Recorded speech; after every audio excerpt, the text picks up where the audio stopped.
MD এসাজম। আমাদের skin বা চামড়ার কিছু কিছু কিছু রোগ আছে যে রোগগুলো আমাদের লাইফ টাইম বয়ে বেড়াতে হয়। তার জন্য কোনো মেডিসিনও ঠিকঠাক করতে কাজ করতে চাই না, প্রচুর ডাক্তার আমরা দেখাই, তবুও যেতে চাই না সমস্যাগুলো। আমি যে প্রবলেমটা নিয়ে আজকে আলোচনা করতে চাইছি সেই সমস্যাটার নাম হচ্ছে সেতি, যেটা বাংলা ভাষায় সবাই আমরা জানি, ভিটিলিগো বা লিউকোডার্মা নাম। তো আমরা এটা জানবো ডিটেলসটা। আজকে আমার কাছে একটা ইম্পর্টেন্ট কেস এসেছিল, দীর্ঘদিন যাবৎ পেশেন্ট আমার কাছে ওষুধ খেয়েছে, অ্যাপ্রক্স প্রায় 1 থেকে 1.5 বছর ধরে পেশেন্টটা ওষুধ খেয়েছে। আজকে ফুললি সাকসেস আছে। আমি জাস্ট ওর একটা ভিডিও করেছি ওর পারমিশন নিয়ে, উনি রাজি হচ্ছিল না, তবু পারমিশন নিয়ে করেছি। আমি লাস্টে ওটা আপনাদেরকে দেখাবো। যে প্রবলেমটার নাম সেতি, সেটা নিয়ে ডিটেলসটা আমরা আলোচনা করব। আপনারা একটু মনোযোগ সহকারে দেখুন ভিডিওটা। প্রথমত ডেফিনেশন কি, কারা এফেক্ট করে, কিভাবে স্টার্ট হয় এফেক্টটা, টাইপটা কি, কস্ট কি, সিমটম কি আছে, ডায়াগনোসিস কি, কমপ্লিকেশন কি হতে পারে এবং ট্রিটমেন্ট কি হতে পারে। প্রথমত হচ্ছে ডেফিনেশন, ভিটিলিগো কি একটা just loss of colour or pigmentation স্কিনে। স্মুথ হোয়াইট হতে পারে কিংবা লাইট এরিয়া থাকতে মাসেলস কিংবা প্যাচের মতো থাকে স্কিনের মধ্যে। জেনারেলি এটা স্টার্ট হয় হ্যান্ড থেকে কিংবা ফোরআর্ম কিংবা ফিট থেকে, অথবা ফেস থেকেও স্টার্ট হতে পারে। দেখা গিয়েছে 1% পপুলেশন ভিটিলিগোতে কিন্তু এফেক্টেড হয়। এর পেছনে কারণ, এর পেছন অনেকটা সিস্টেম ডিপেন্ড করে। এটা কি হয়, প্রথমত হচ্ছে যে যখন আমাদের মেলানোসাইট স্কিন সেল থেকে প্রডিউস করে মেলানিন বলে একটা হরমোন প্রডিউস করে, যার কালারটা হচ্ছে যার কাজ হচ্ছে স্কিনকে পিগমেন্টেশন রাখা, ঠিক রাখা। মেলানিন ডিপোজিশন যদি ঠিকঠাক করে না হয় কিংবা কোনো রকম সেকেন্ডারি কোনো এফেক্টের জন্য যদি প্রবলেম ক্রিয়েট হয়, তখনই কিন্তু এই সমস্যাটা দেখা দেয় আমাদের ক্ষেত্রে। কারা কারা এফেক্ট হতে পারে, সমস্ত ধরনের মানে মেল ফিমেল সমস্ত এজে এটা এফেক্ট হতে পারে। বেসিক্যালি দেখা যায় বিফোর 30 ইয়ার্স এজে কিন্তু এফেক্টেড হয়। হাই রিস্ক ফর ভিটিলিগো কি কি হতে পারে, কি কাদের কাদের হওয়ার চান্স বেশি, যাদের অ্যাডিসন ডিজিজ আছে, যাদের ক্ষেত্রে অ্যানিমিয়া আছে, ডায়াবেটিক স্পেশালি টাইপ 1 ডায়াবেটিস যারা ভুগছে, সোরিয়াসিস একটা স্কিন প্রবলেম, সোরিয়াসিস যারা ভুগছে, রিমাটয়েড আর্থ্রাইটিস যেটা কমপ্লিটলি অটোইমিউন ডিজিজ, একটা প্রচুর ব্যথা নিয়ে আসবে, পেশেন্ট ফুলে যাবে, সেই প্রবলেমে যারা ভুগছে, থাইরয়েড ডিজিজ স্পেশালি হাইপোথাইরয়েডিজম, সেই যাদের এই প্রবলেমগুলো হচ্ছে তাদের ক্ষেত্রে হওয়ার চান্সটা বেসিক্যালি থাকে। হাউ ডাজ ভিটিলিগো স্টার্ট, কিভাবে শুরু হয় এবং প্রোগ্রেসটা করে। ভিটিলিগো স্টার্ট হয় ফিউ স্মল ছোট ম্যাকুল কিংবা প্যাচ দিয়ে স্টার্ট হয়, ছোট্ট সাদা স্পট দিয়ে হয় এবং আস্তে আস্তে গ্রাজুয়ালি পুরো বডিটাতে এফেক্ট করে। টিপিক্যালি এটা স্টার্ট হয় হ্যান্ডে, ফোরআর্ম কিংবা ফিট কিংবা ফেসে স্টার্ট হয় এবং ডেভেলপ একটা প্যাচ টাইপের গোটা বডিতে ডেভেলপ করে, এবং অনেক সময় প্যাচটা এতই লার্জ হয় যে পুরো শরীরটাকে নিয়ে নেয়। হোয়াট টাইপ কি কি আছে ভিটিলিগোর, কিছু কিছু টাইপ আছে। প্রথম টাইপ হচ্ছে জেনারেলাইজড ভিটিলিগো। কাকে বললো, যে মোস্ট কমন টাইপ ভিটিলিগো আমরা দেখতে পাই। এটা একটা ভেরিয়াস প্লেস অফ দ্য বডিতে হয়, অনেক সময় হাতে হলো, কপালে হলো, জাস্ট একটু থাইয়ে হলো, পায়ে, এরকম জায়গা ভেরিয়াস পার্টে প্যাচ টাইপে দেখতে পাওয়া যায়। দ্বিতীয় হচ্ছে সেগমেন্টাল। এই ভিটিলিগোটা সাইড অফ বডি কিংবা এরিয়াতে দেখা যায়, স্পেশালি ফেস কিংবা হ্যান্ড, এরকম জায়গাতে ফেসে হয়তো দেখতে পেলাম কিংবা হ্যান্ডে, পুরো বডিতে দেখতে পাই না। মিউকোসাল ভিটিলিগোটা মিউকাস মেমব্রেন, মাউথ এবং জেনিটালে এফেক্ট হয়। মাউথ বলতে বিশেষ করে যে মুখের মধ্যে হয়তো হলো কিংবা জেনিটালিয়াতে হলো, প্রাইভেট পার্টে হলো, সেগুলো জায়গাতে বিশেষ করে দেখা যায়।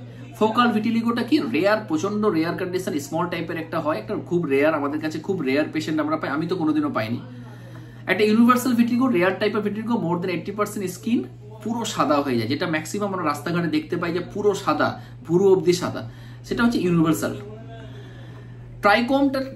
ট্রাইকোম একটা এই ভিটিলিগোটা একটা কালারলেস সেন্টারে হয় এবং স্পেশালি ন্যাচারাল স্কিন টোনটাকে জাস্ট পিগমেন্টেড করে দেয়।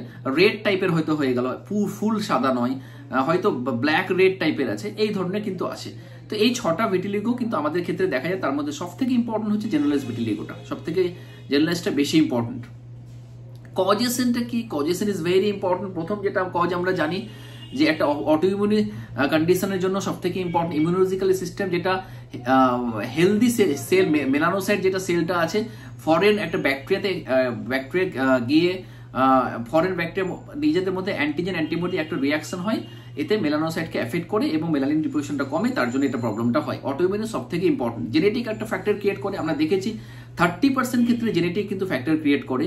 যদি দেখা যায় তার কোনো প্রিভিয়াস কেউ যদি এই প্রবলেমে থাকে তাহলে তাদের ক্ষেত্রে হওয়ার চান্সটা বেশি থাকে, জেনেটিক মিউটেশন থাকে। যেহেতু ডিএনএ এফেক্ট করে মেলানোসাইট ফাংশনকে, ডিএনএ ডেফিনেট ওই জন্যই প্রবলেমটা হয়। স্ট্রেস একটা বিশাল ইম্পর্টেন্ট ফ্যাক্টর, কারণ মেলানোসাইট যে সেলটা আছে স্ট্রেস হওয়ার জন্য, ফিজিক্যাল স্ট্রেস হওয়ার জন্য এটা চেঞ্জ করে দেয়। ফিজিক্যাল কিংবা মেন্টাল একটা স্ট্রেসের জন্য মেলানোসাইট অনেক সময় ইনজুরির জন্য কিন্তু মেলানোসাইট ডিপোজিশনটাকে চেঞ্জ করে, তার জন্য এই প্রবলেমটা অনেক সময় হতে পারে। এর এনভায়রনমেন্টাল ফ্যাক্টর একটা থাকে, একটা আলট্রাভায়োলেট রেডিয়েশন যদি থাকে, টক্সিক কেমিক্যাল যদি থাকে, হয়তো আমি যে জায়গায় কাজ করছি কিংবা এমন কোনো জায়গাতে আছে যার ইউভি রেসটা প্রচুর বেশি, তাদের ক্ষেত্রে হওয়ার চান্সটা বেশি। মেলানোসাইট সেলকে ডিপোজিশন কমায়, তখন মেলানিনটা কম হয়, তার জন্য এটা হয়। ভিটিলিগো একটা জেনেটিক ব্যাপার, অবশ্যই জেনেটিক, ডেফিনেটলি জেনেটিক। তার কারণটা হচ্ছে যে 30 থেকে 35% ক্ষেত্রে কিন্তু এটা জেনেটিক্যালি এফেক্ট হতে পারে ভিটিলিগো। সিমটম কি কি আমাদের থাকে? পেশেন্ট যে সিমটমটা থাকে, একটা প্যাচ থাকে স্কিনে, মিউকাস মেমব্রেন, এবং কমপ্লিটলি লস অফ কালার, হোয়াইটেজ একটা প্যাচ থাকে, এবং তার সাথে কি থাকে, একটা হেয়ারটাও অনেক সময় প্যাচ একটা সিলভার কালার কিংবা গ্রে কালার একটা হেয়ার হয়ে যায়।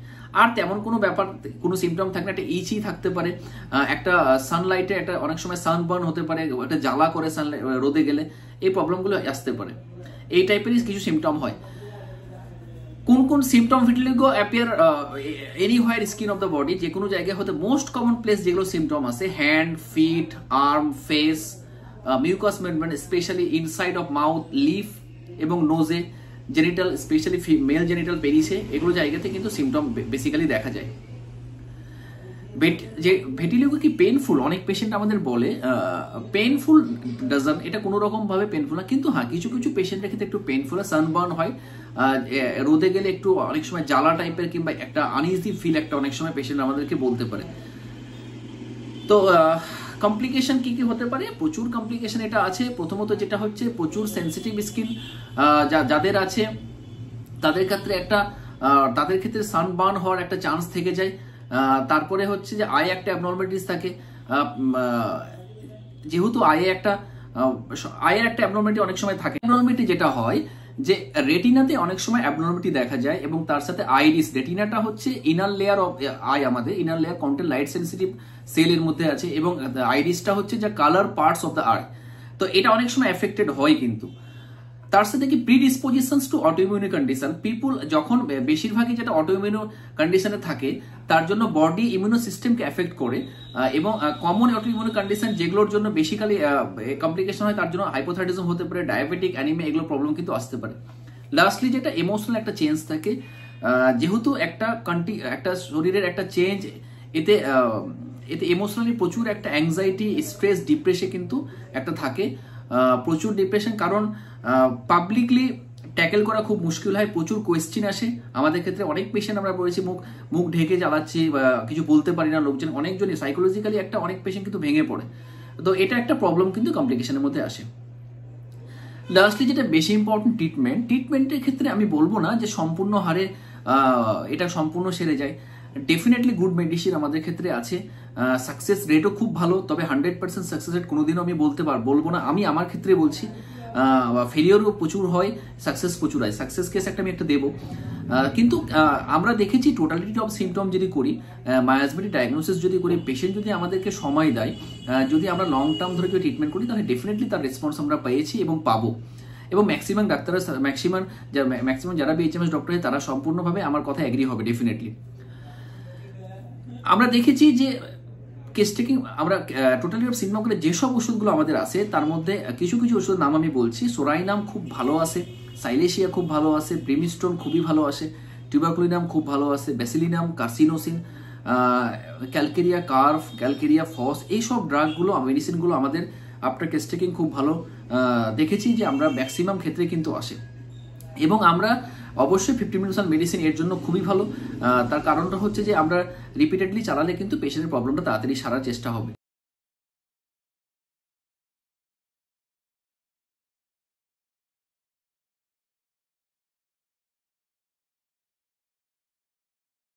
আপনাদের লিউকোডার্মা নিয়ে আমি বললাম, আমি পেশেন্টের সঙ্গে একটু কথা বলবো। একটা ছেলে আছে 12 বছর বয়স, জিতেন মণ্ডল। বলো বাবু, তোমার কি নাম কি তোমার? একটু জিষ্ণু মণ্ডল। আচ্ছা, জিষ্ণু মণ্ডল। বাড়ি কোথায় তোমার? গোলাপগঞ্জ। গোলাপগঞ্জ। তোমার প্রবলেম কি ছিল একটু আমাকে বলো তো। বুকে ইনফেকশন, সাদা ইনফেকশনের মতো হয়েছিল, যেটা লিউকোডার্মা। সেটি দেখি একটু বুকটা খোলো তো, কোন জায়গাতে ছিল? ওই জায়গাতে পুরো ছিল। হ্যাঁ, এখন কেমন আছো? ওষুধ খেয়ে এখন কেমন আছো? ওষুধটা প্রথম যখন আমার কাছে এসেছিল তখন কেমন ছিল? পুরো সাদা ছিল? পুরো একদম পুরো বুকটাতে সাদা একদম ছিল। তো কতদিন ওষুধ আমার কাছে খেলে? প্রায় 1 বছর। 1 বছর ওষুধ খেলে এখন মোটামুটি সম্পূর্ণ সেরে গেছে। ও যে প্রবলেমটা ছিল লিউকোডার্মা, সেটির প্রবলেম ছিল। ফার্স্ট আমার কাছে যখন আসে তখন 25/12/2023 আমার কাছে আসে। 25/12/2023 প্রেসক্রিপশন আপনার কাছে দেখাচ্ছি। তারপরে একের পরে ওষুধ আমি চালাতে থাকি। ক্যালকিরিয়া ওয়াশ দিক, কমন সল্ট চলে, তারপরে ক্যালকিরিয়া ফস আছে, এগেন ক্যালকিরিয়া ফস, তারপর টিবাকুলিনাম, 0/potency সব আছে বেশিরভাগই। মাঝখানে কার্সিনোসিন দেওয়া হয়েছিল, তারপর অ্যাসিড ফ্লোর দেওয়া হয়েছিল, তারপরে ফসফরাস ছিল, তারপরে আবার কক্সব্যাসিলাস আছে, লাস্ট কমন সল্ট আছে। আজকে যে ওষুধটা দিলাম লাস্ট, আজকে এপিস মেলিফিকা দিয়েছি। Apis mellifica 0/2 16 dose. পেশেন্ট আশা করছি আর ওষুধ প্রয়োজন হবে না, এটা লাস্ট ওষুধ। আর ওষুধ আমি কি বললাম, আর দরকার নেই ওষুধ। ঠিক আছে, ও ভালো আছে। থ্যাংক ইউ সবাইকে। হ্যাঁ, পেশেন্টের ডিটেলসটা আপনারা সবাই শুনলেন। স্মৃতি রোগও সম্পূর্ণ সারে। তো যাই হোক, এটুকুই বললাম, পরে ভালো কোনো টপিকস আবার নিয়ে আসবো। আপাতত সবাই ভালো থাকুন, সুস্থ থাকুন, হেলদি ফুড খান। সবাইকে শুভরাত্রি। Thank you very much.